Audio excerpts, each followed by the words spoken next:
we're at Belle Vue, the National Basketball Performance Centre, and it's not often that you can say that you're going to interview somebody who is a Commonwealth medal winner, international athlete, an all-around superstar in her game. I'm with Georgia Jones. Thank you so much for your time. No problem. And yeah, it's a pleasure to talk to you. So we'll get on to the medal bit shortly, but it's what I want to do is just get to know how it's been for you as a British female basketball player, getting where you've got to.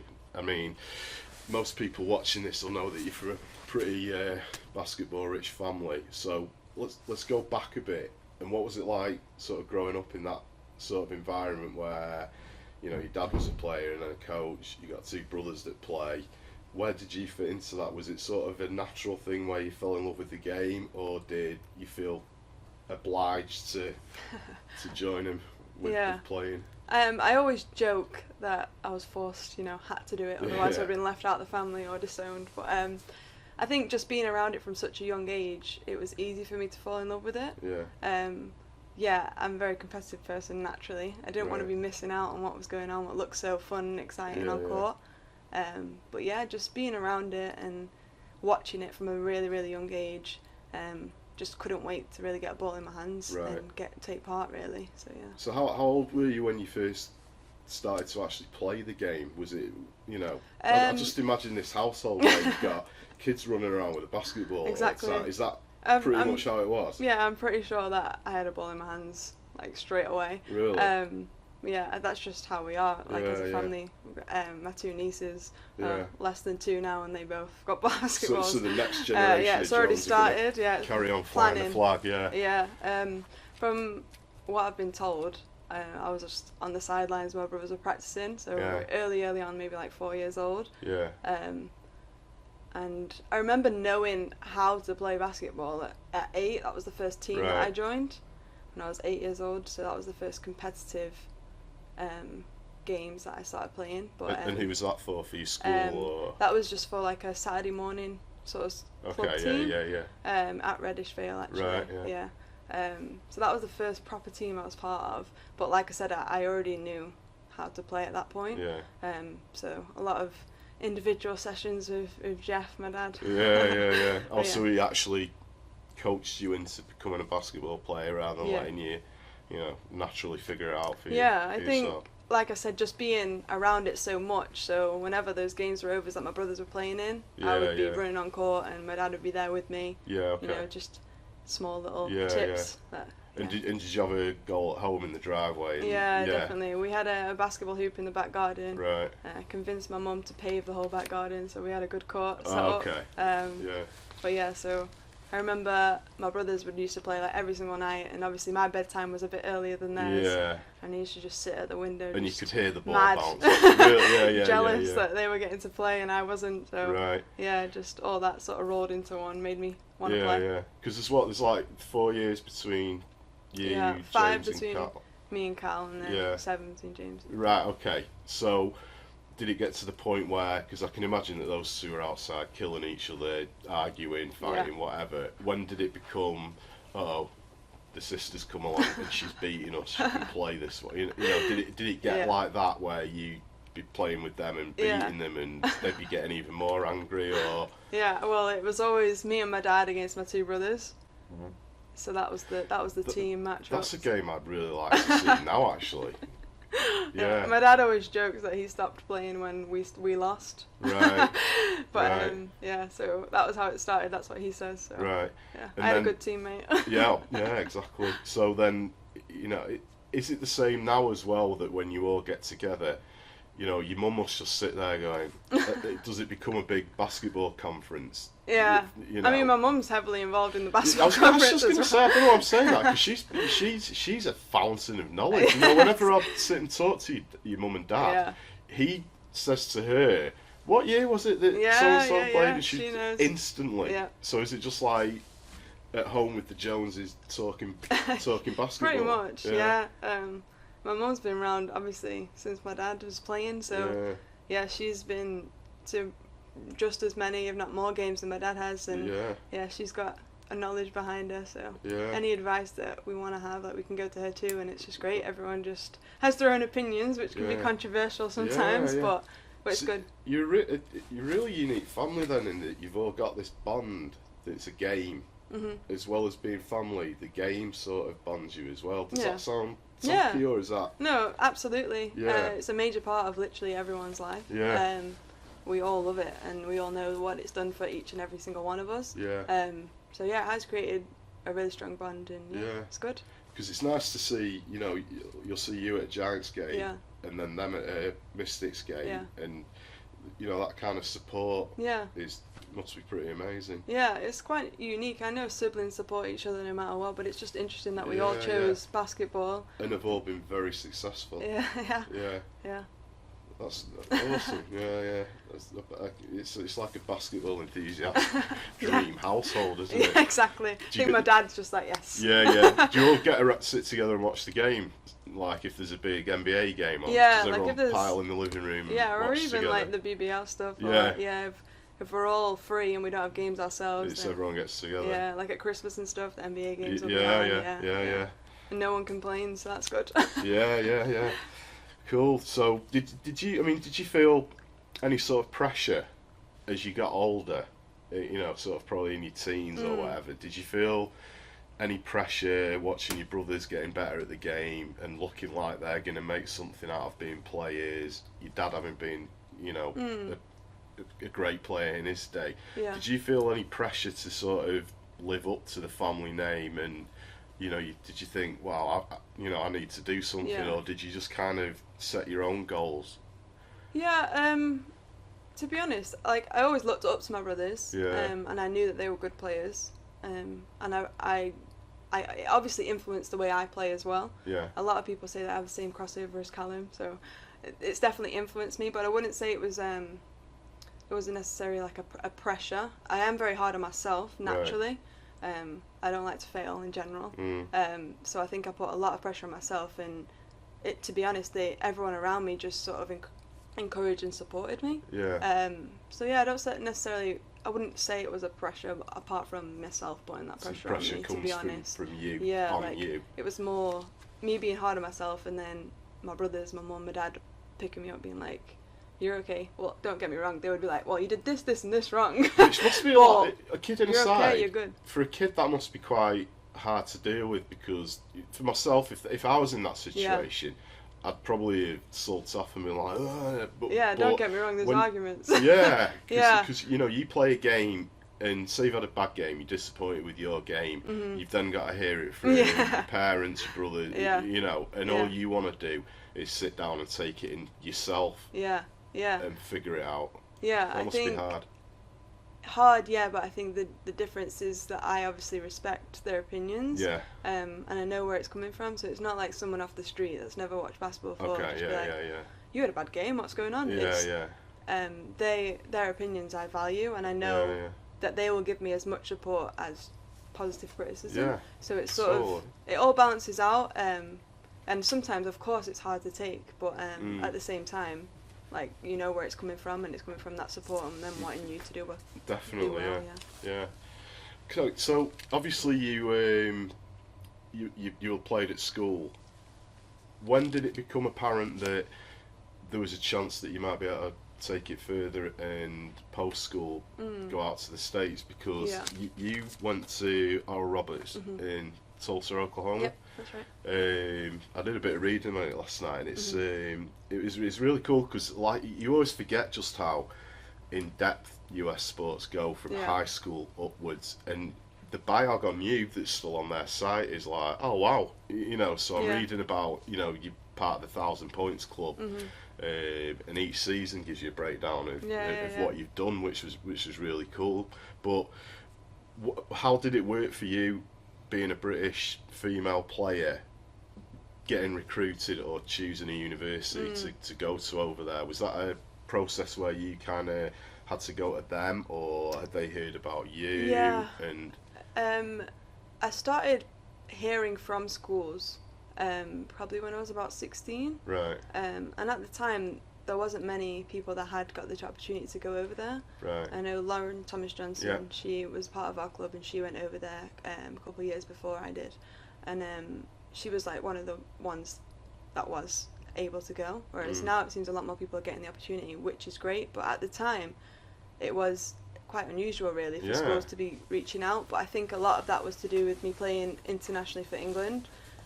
So I had that on my resume, and so that was obviously under 18. Yeah, so from I first started playing internationally when I was 11. Yeah. So in the under 14s tournaments, and then I competed for England, and then GB even before I went to America. So when I was 16, I started playing for the senior women's team. So that really helped, I think, because obviously people could see in colleges that this is a 16-year-old kid that's competing in international level. International. So that, I think, helped a lot. Yeah. I had a few different schools talk to me, and the most consistent was All Roberts. Right.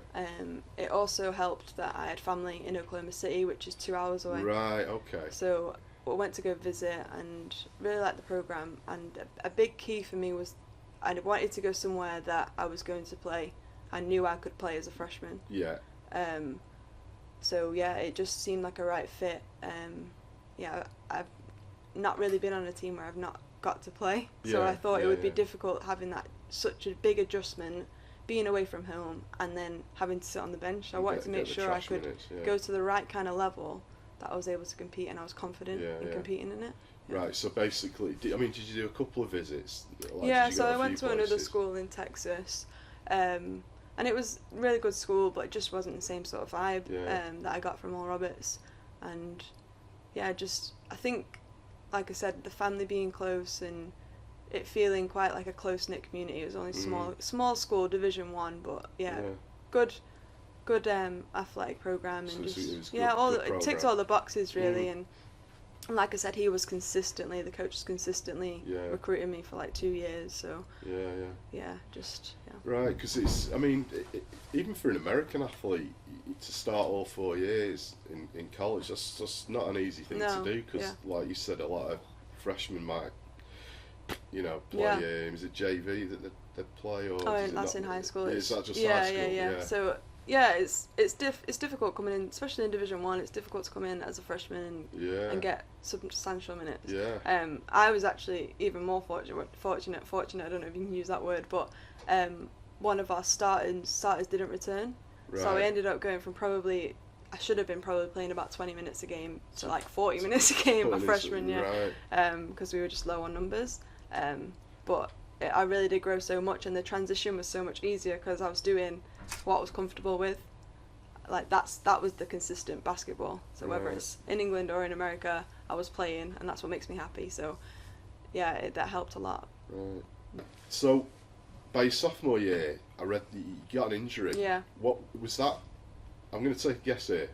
Was it arm? No. Like no, it was really unusual. The only reason I say it is because yours. Strapping on your arm. Yeah, so no, that's as a result of an old injury. No, that's from my diabetes. Right. Oh yeah. Okay, so we can talk about that. We're going to come on to that. Yeah, but in my sophomore year, it was basically a random injury, but it was a cyst on my shin. Right. So everyone thought it was shin splints. Obviously, a lot of people get that going to college and the intensity of training and stuff. So I was just trying to treat it as if it was shin splints. And it got to about Christmas time, and I just spoke to my trainer. I was like, I need to get an MRI because this isn't right. Like, I could barely jump. Really? So it just wasn't recovering like how it should do. And it ended up being a cyst on my shin that I had to have lasered off, that had then developed into a stress fracture. Wow. So it just basically nicked the bone, and then that is what developed. I came back too soon, basically. So Christmas I got the MRI, and they were like, there's a stress fracture there, and if you keep playing, your leg's gonna break, basically. So it was like, you either stop playing now and you rest it for like 6 months, or you get a rod in it and you could be back in like 3. So I guess it's like, try telling a young athlete that you've got to stop, or it was tough. Okay. It was tough, and that was a killer, especially in your second year as well. Because I had such a good positive first year, and then I came back and was playing like national team, and so still involved heavily with GB. And then obviously I got this diagnosis at Christmas, and GB wanted to be involved, and they're like, well, they want the best treatment for me. And a lot of the time in college, they're trying to get you back on court as quick as possible. So they're like, what's the fastest way we can get her back? Not necessarily the best. So yeah, that was really tough, because either way I was going to be out, but I needed to think long term, and I didn't really want a metal rod being put in my shin. So yeah, I went with the sitting out basically for the rest of the season, but it was too late to redshirt. So yeah, I think I like got back in on like senior night or something to see the seniors off for like 5 minutes or something. But yeah, that was tough, because like I said, basketball was my consistent comfortable zone, and then that was taken away from me, and I had to find joy in other areas. Did you find that you're at the book side of school became harder? Did you notice like, you know, you read about college athletes getting injured, and then the grades going down, and they get disillusioned with it all? Did you feel that kind of pressure on yourself as well? Yeah, I think, as I mentioned, I've always been quite competitive in like literally every area of my life. I've always wanted to be successful, but when I was injured, I'd say just motivation in general was down. You're not getting that sort of like that high from playing, that enjoyment. It can make everything else seem down. So even like doing rehab and training, like I really couldn't do much because I had to keep off my legs so much. But I would just describe it as just being very flat, and like just not comfortable and unhappy. But I had to sort of snap out of it, really, because you're still part of the team, and I think that's the lesson that I learned from it.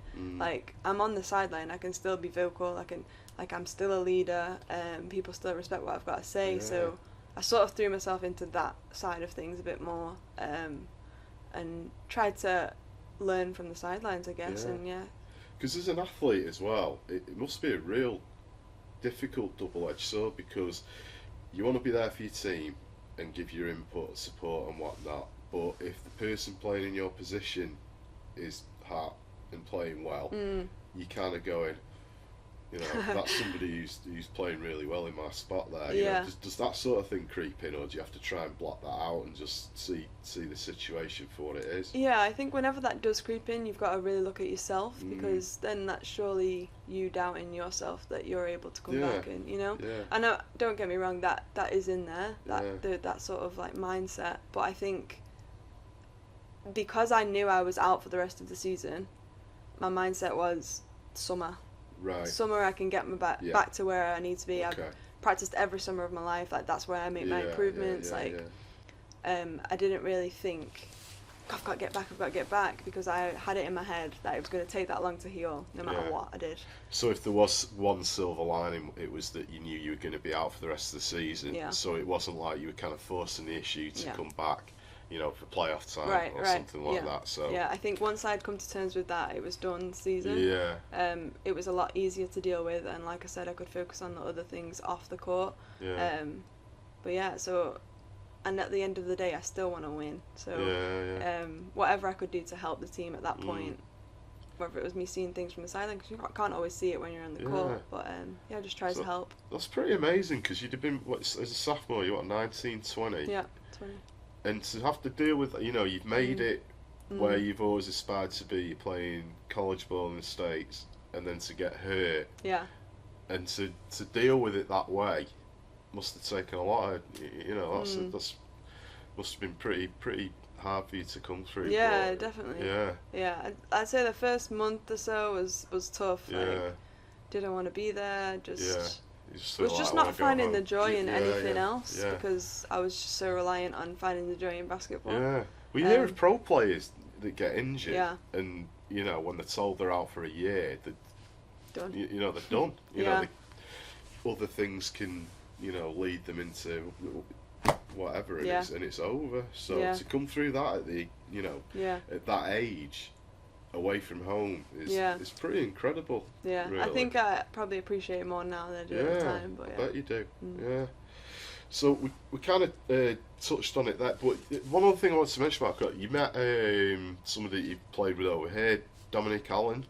You met in college. Yeah. So did you meet for the first time? Yeah, well, I knew Dominique a little bit because of playing England international, like age groups under 18s. Because and her dad as well Yeah. was a player in the 80s and 90s, Clive Allen. Yes. And I didn't know until last season when she was still here. That, oh, right, okay. Because I remember Clive from sort of your dad's era of playing, or maybe a bit after. Yeah. So did you knew each other before? Yeah, only a little bit. She Right. It's weird actually. We always say like I don't really know how we didn't sort of connect earlier in England. But we played I think 1 year under 18s. Probably that was the only time that I played with her. Right. Just always against her. But yeah, so we went to college together and just. Were you the same age? Yeah, she's born like the year after, like older. She's a year older than me, but. So she's a college year older than you. No, same year, but. Right. Okay. You know what I mean, like the September. Because she wasn't there the full 4 years, was she? She was, but she had to have a few games at the beginning. She missed a few games at the beginning. But yeah, she was there for 4 years. Yeah. So she was there the whole time, which, to be honest, made it a lot easier. Yeah. Just having, and we had Crystal Turner as well, who was from England. Okay. And so us three were sort of in the same boat, I guess, from being from England, moving over there. Total culture change. Yeah. So that made it a lot easier just to have those two there. Yeah. So, and it's probably, it's kind of like a bond that you two, because you've played at every level together. Yeah. Through to both playing for the Mystics together last year. Yeah. So that must be a pretty nice thing to have someone that's sort of been on the journey with you. Yeah. That you kind of end up being in the same place at the same time, wherever in the world that may be. Yeah. You know, because you obviously shared college and then playing here, the games and stuff like that. Yeah. So, you know, is that a friendship that's sort of, you know, a bond that you're always going to have, I guess? Yeah, definitely. I think in college, obviously, is where we grew closer. And then we've played Great Britain together and then going to the games. And then she was playing overseas and the opportunity came up for her to come to Manchester and play with me, and I was like, come on, Dom. Yeah, so I was going to say, so did you have some part Yeah, in it definitely. I mean, I love playing with Dominique. We read each other really well. Like, I love the pick and roll. She's just ideal candidate. Like, she and it's just from playing together for so long in so many different like systems. It doesn't matter. Like, we just know each other, and that just helps. Just got that connection. Yeah. So yeah, definitely missing her this year. Hopefully she'll come back. But, that'd be great. You had a pretty amazing career at college. You were 1,000 points club. You know, looking at your numbers, one of the all-time assist leaders as well. Yeah. Because your stats are really, you know, impressive from freshman through to you know. So, did you have a plan as to what you wanted to do after you graduated college? Like, did you think, right, I want to go pro, or, you know, what was your thought process coming out of college? Is it, and I hate saying this, but as a female as well, with the WNBA still being where it was at that time, you know, where do you go from there? If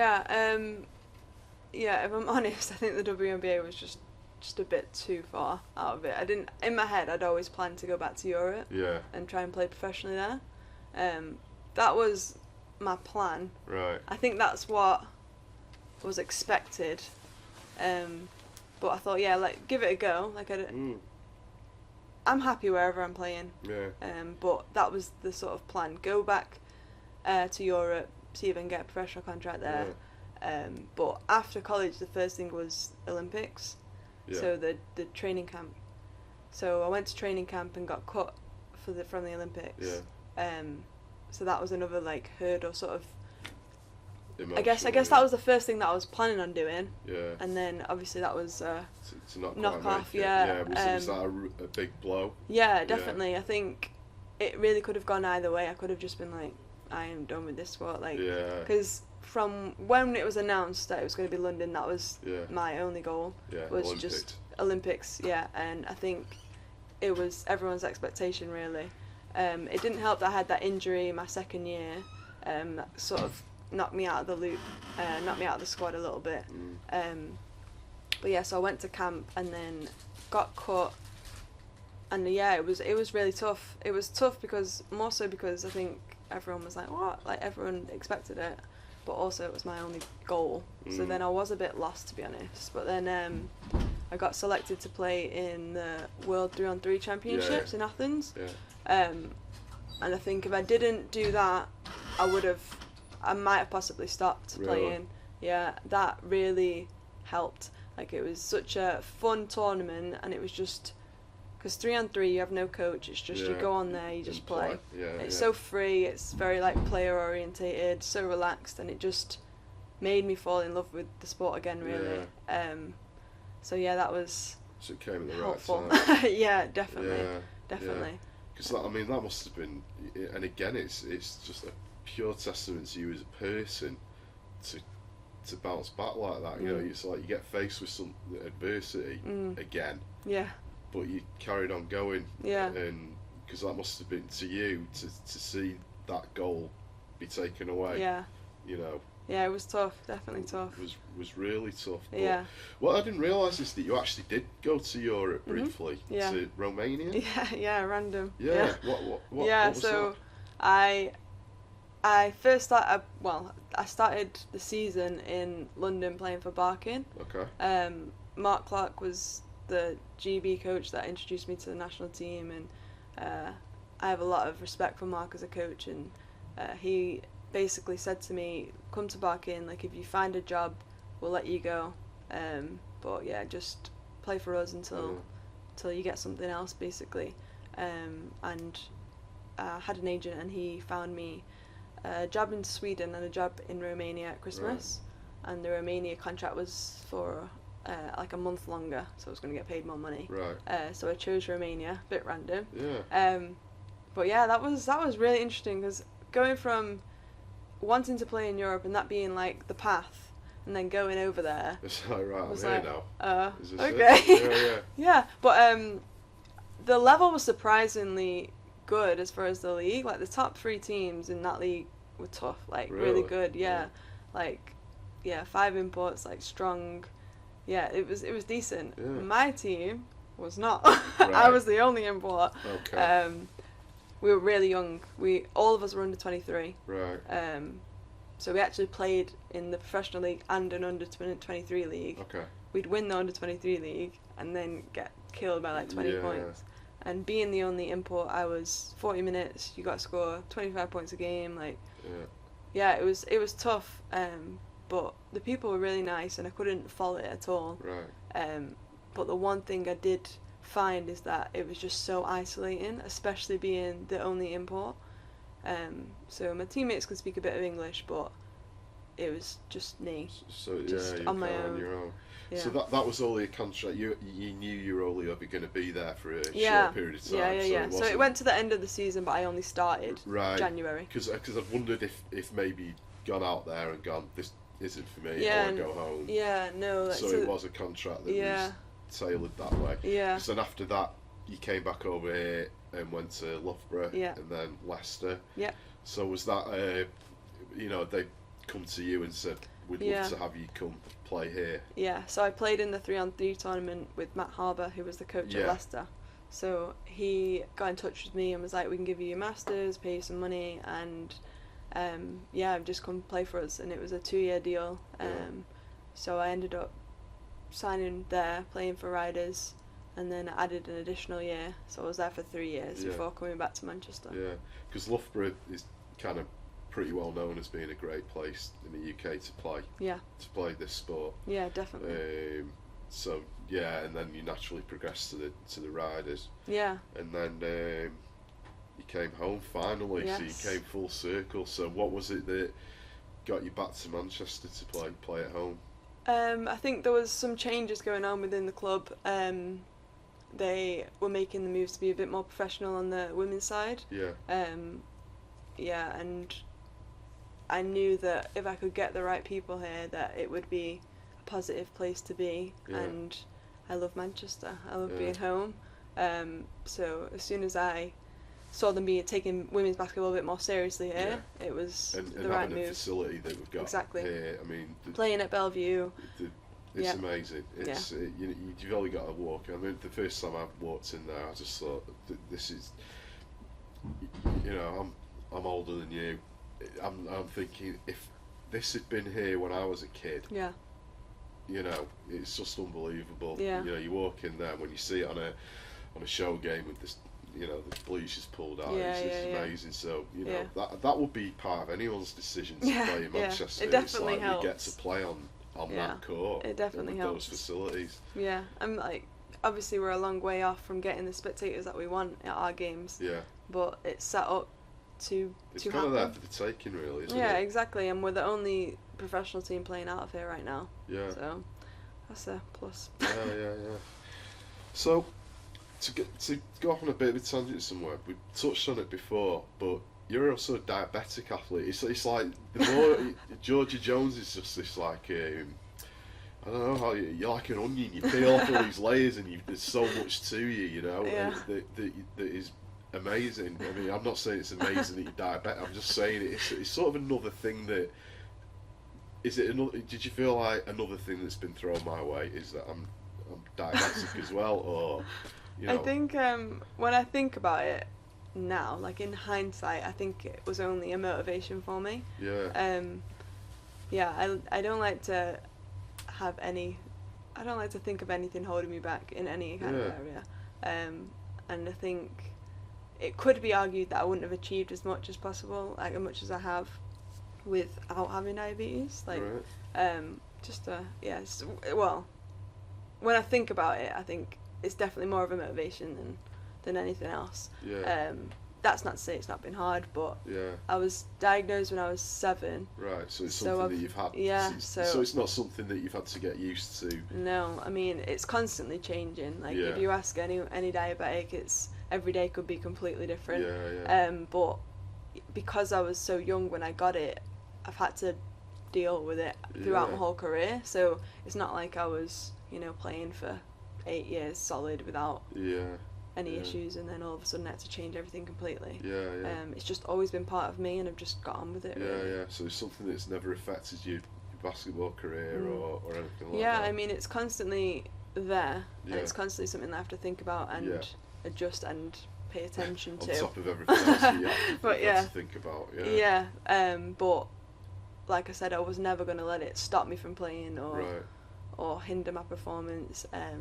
But I just think as I've got older, I've had to take it more seriously. Right. And just pay attention to it a bit more. Yeah. I think when I was younger and a bit naive to it, I think I'd ignored it. And then I had a few wake-up calls, basically, that was like, you need to, for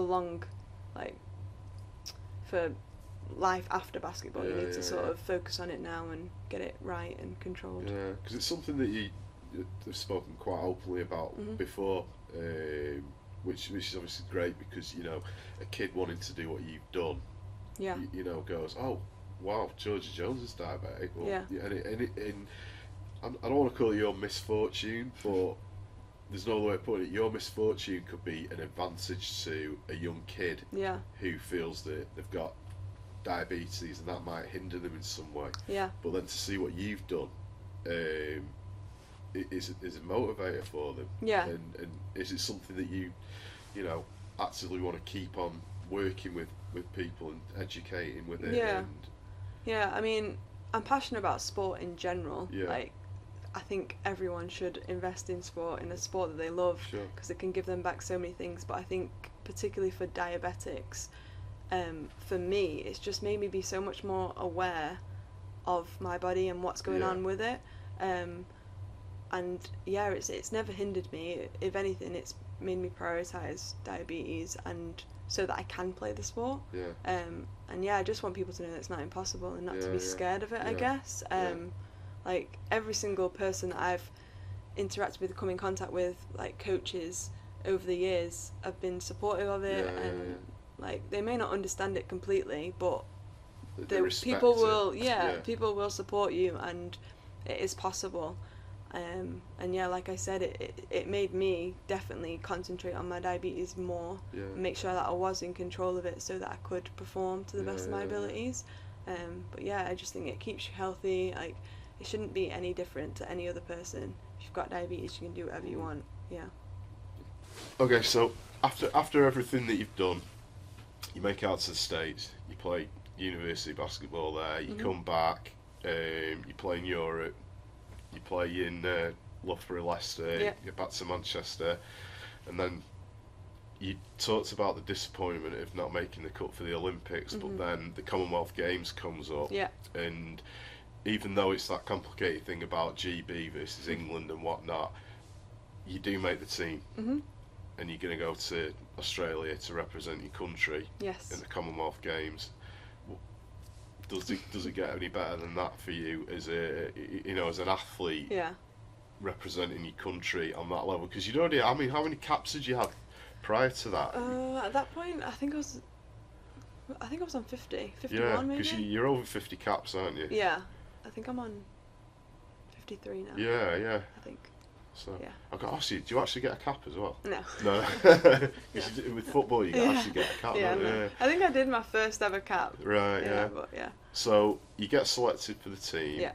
Did you kind of feel, I deserve this? Because knowing what I now know about you from just this conversation, it's like if there's one person that deserved the spot on that team, it's Georgia Jones. Thanks. Because you've been through a lot to get to where you've got to, and then here you are in something that to some people is as big as the Olympics. Even though the Commonwealth Games is seen as the sort of next one down, to a lot of people it isn't. It's more important. So what was that like for you to get that selection? Amazing. Obviously, with the disappointment of the Olympics, it was sort of a added motivation to make the team for the Commonwealth. So when we knew that it was all happening and we were going to put a team in and stuff, it was just back on it. That was the number one goal. And getting selected was just like amazing, really. Because I'd been obviously back in the GB squad and playing with GB, and I thought if I could just keep performing with GB, then it would be okay, and I could prove myself that I was worthy of going, I guess. Just being selected was just awesome. It wasn't like a relief because I knew that we had a chance to medal and the job wasn't done. But it was definitely a proud moment. And like you said, like the hard work paying off. And it was a good feeling. Definitely, because obviously, the time difference here meant that we had to get up at ridiculous time in the morning to watch the game, the guys and the ladies. But it became apparent that you had a real good shot at medaling there.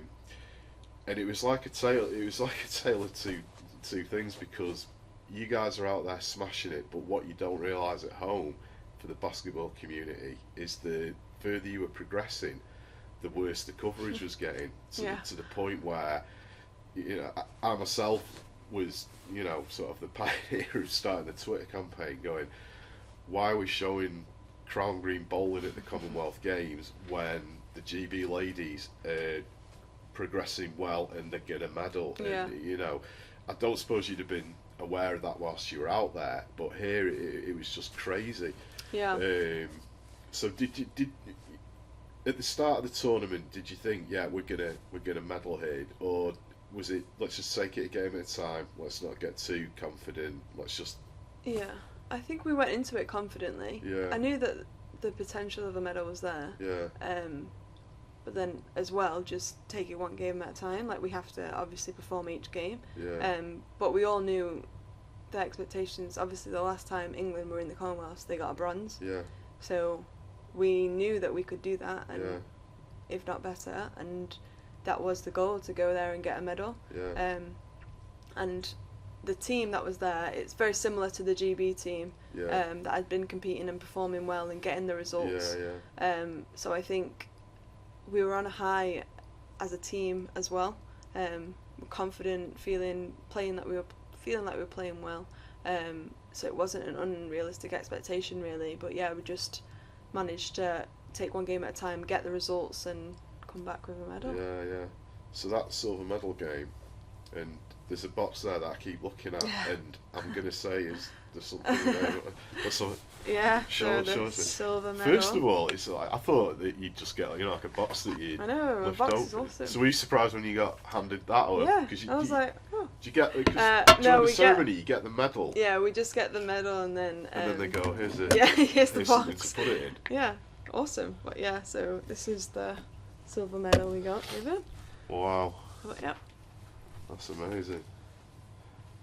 Wow, it's heavy. Yeah, it's heavy. Yeah, that was the first thing I noticed. Like, oh. Yeah, because I suppose the first time you actually touch it is when it gets put around your neck. Yeah, all right. But for having that put around your neck must just have been, you know, the sort of a bit of a pinnacle for you. It's like, you know, here I am collecting a silver medal representing my country at the Commonwealth Games. Yeah, it was unreal, honestly. Like do you remember much about it? I just remember being so giddy, like as if I was that 4-year-old picking up a basketball. Which is funny, because I'm just going to go through some pictures here, and you don't look at all giddy, just the facial expressions on everyone there just says it all, really. And watching from home, me and my daughter Isla, we was, made up, so it was that surreal. Yeah, it was like. We obviously had to wait behind a curtain before we got called out and stuff, and just everyone was so giddy and just not believing it, really. And then just walking up to the podium, stepping onto the podium, it was just surreal. Like, although we knew it was our goal, just like everything that comes with it and the feelings and the emotions, it's just you can't prepare yourself for it. No, I bet. And it was just once in a lifetime. Awesome experience. Do you ever find yourself just sat at home on your own and you just get this out and go? Yeah, I did that. Yeah. Because if I had one, I'd never take it off. So you do have times when you just think, I've got a silver medal at the Commonwealth Games. Yeah, I think it's weird because it happens and then you go home and you live in the moment and then you move on to the next thing. To the next challenge. Yeah, and it's so. It's not easy to forget, but it's so easy to just be on to the next goal or the next thing that's happening and to just not think about it or forget about it, and then you have to just stop and be like, wait a minute, that actually happened. That actually really and did that was happen. awesome. And just pat on the back. Yeah, big time. Yeah. Because I mean, there's two things that didn't by no means overshadowed you winning a silver medal, but one thing that the press got on straight away over here was a little. I think we've got a picture. Yeah, that moment there. Yeah, that was another big one. Yeah, that's a great picture. I love that picture. We genuinely is just like, because when we were watching it, going, what's going on? And my daughter said to me, what's going on? And I'm like, I'm not sure. And there it was. And it was definitely another shock. I wasn't expecting it at all. Like. Yeah, everyone was like, were you surprised? I was like, yeah. He just told me that we were going to have a picture on the court. The newspaper wanted a picture of us, and it didn't seem too unrealistic because they'd been taking pictures all week, and Jamel had played in Townsville the summer before. So that's right, because he played over there, hadn't he? Yeah, so the press were always like, oh, Jamel, we want a picture. So he was like, oh, they want a picture with us, come down to court after the game. I was like, okay, no problem. So I'm getting my shirt on and turn around and he's just down on one knee, and I was like, oh my gosh, this is happening. Yeah, it's so cool that your brother was there as well. Yeah. It was nice. So it's just like the perfect chain of events for you. Yeah, obviously. Definitely a trip to remember. No kidding. Continuing in the success you've had internationally, another thing recently was the qualification for Eurobasket. I was at that game. In fact, that's one of my pictures I took, and you didn't just do it, you did it with some style as well. I mean, what an amazing way to qualify. Yeah. You know, how are you feeling about that coming up? Are you feeling good about it? Yeah, like I said, this team has been together and been just achieving so much over the last 3 or 4 years. It's just such a good group. Just talented. The team chemistry is awesome. It's just really enjoyable to play with those girls. So it was a really good feeling qualifying. It just seems like the next, we're just on a high. Like it's just rolling. The momentum's going. Like we win this. It's like you say, the Commonwealth happened, win this silver and now medal. there's this high. Qualify for Eurobasket. It's like the gift that keeps giving. Awesome. It's just really, really good to be a part of. And it just makes us proud and just shows that we can perform at this level. And it's good. I mean, as a fan of the game, what I find frustrating is the fact that basketball will forever be the sport that gets overlooked in the UK, and I don't mind saying that, and especially after the Commonwealth. And it's like, I'd never take anything away from a team or an individual's success winning gold, but I feel like because the netball team won gold, it overshadowed the fact that you guys achieved what you achieved, and netball now is on everybody's radar, whereas in actual fact basketball is more played by kids in general, and adults too, I guess. But this sport kind of, again, it's like overlooked by something, and that takes nothing away from what the netball team achieved. But netball, since the Commonwealth Games, has become huge. Does that frustrate you, knowing that you did what you did, and everybody in the small world of basketball in the UK was so psyched and proud of you guys for what you did? And it's almost like a netball goes and spoils the party by winning gold. Is that something that frustrates you, or? Yeah, I mean, don't get me wrong, what netball did was awesome, like absolutely, amazing result. It's a hard conversation, isn't it? It really you don't is, want to say anything bad about. I know how much they must have put in to be able to get those results, just like I know how much we did. And it's awesome for the country as far as sport goes. But it's just, I guess I just want the same sort of exposure for basketball. Mainly because I know what it can provide for people and the opportunities that it can provide. Sure. Obviously, I'm really passionate about the sport and love the sport, but I think that's what's more important, just getting the message out to people that basketball can be played by females. You've not just got an option, you've got multiple options, and just trying to get that out there to people that look what it's done for us, and look what we're achieving, look, we're getting to travel the world, we're getting to perform on these stages, we're getting and come back with a medal. Exactly. And it's just, I just want people to see it more, and I guess we need that exposure in order for people to see that basketball can be enjoyed by you as well. So I think that's the frustrating thing, is that there's just so much for it to provide to people, and are people hearing that message? But I think, other than that, I mean, congratulations to these teams that are achieving exactly. And that's why it's hard to, we've just to have that continue. discussion, isn't it, about, it's amazing what any athlete or team does to get a gold medal is incredible. Exactly. But when it's, the sport that you follow gets overshadowed by it, it becomes hard. All we've got to do is continue to be consistent and get the results that are going to get us exposure. I think that is the key, just being consistent. And over the last couple of years, GB basketball and England basketball have been providing those results to get us attention, and then whatever does come to sort of dismiss that attention or take away, then we have to deal with that. But all we can do is continue to keep getting these results, and eventually, hopefully, the message gets through. And what a huge opportunity for that to happen. Exactly. Qualifying for Eurobasket is the next thing that's on the list. Definitely. So well, Joe, it's been amazing talking to you, because I've learned as we've gone along stuff about you, and some of the stuff that you had to face in your career, and you've come through, and you're still here, you're still winning, coming back with medals and smiling.